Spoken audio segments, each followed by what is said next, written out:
ជំរាបសួរបងប្អូនទាំងអស់នាងខ្ញុំផាណែតថ្ងៃនេះមានប្រធានបទមួយមកចែករំលែកជូនបងប្អូនស្ដីពី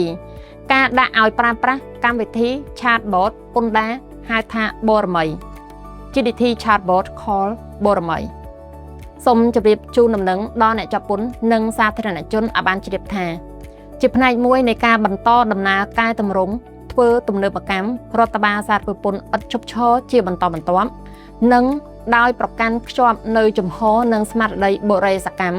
អគ្គនាយកដ្ឋានពន្ធដារបានអភិវឌ្ឍនិងដាក់ឲ្យអនុវត្តកម្មវិធី Chatbot ពន្ធដារហៅថាបូរមីដើម្បីបន្តបង្កើនគុណភាពនៃការផ្តល់ព័ត៌មានពាក់ព័ន្ធនឹងពន្ធដារជូនអ្នកជាប់ពន្ធនិងសាធារណជនអ្នកប្រើប្រាស់ជាពិសេសការទទួលបានព័ត៌មានពាក់ព័ន្ធនឹងពន្ធដារ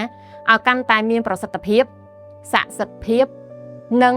មានលក្ខណៈសាមញ្ញបន្ថែមទៀតតាមរយៈការប្រើប្រាស់បញ្ញាសិប្បនិម្មិត AI ជំនួសមនុស្សសម្រាប់ឲ្យអ្នកជាប់ពន្ធនិងសាធារណជនប្រើប្រាស់ក្នុងការសន្ទនាឆ្លើយឆ្លងនិងសាកសួររកព័ត៌មានចាំបាច់នានាពាក់ព័ន្ធនឹងប្រធានបទពន្ធដារតាមរយៈសារឆ្លើយឆ្លងជាទម្រង់អក្សរ Text Message កម្មវិធី Chatbot ពន្ធដារបូរមីនេះផ្ដល់ជាមធ្យោបាយទំនើបថ្មីនិងទាន់សម័យបន្ថែមលើមធ្យោបាយផ្ដល់ព័ត៌មានក្នុងពេលបច្ចុប្បន្នដែលធ្វើឡើងដោយមនុស្សផ្ទាល់ឬតាមរយៈសារអេឡិចត្រូនិកព័ត៌មានលម្អិតបងប្អូនអញ្ជើញមកក្រុមហ៊ុន Dynamic Accounting Service ហៅកាត់ DS ឬជួយចុច like ឬ comment នៅខាងក្រោមសូមអរគុណ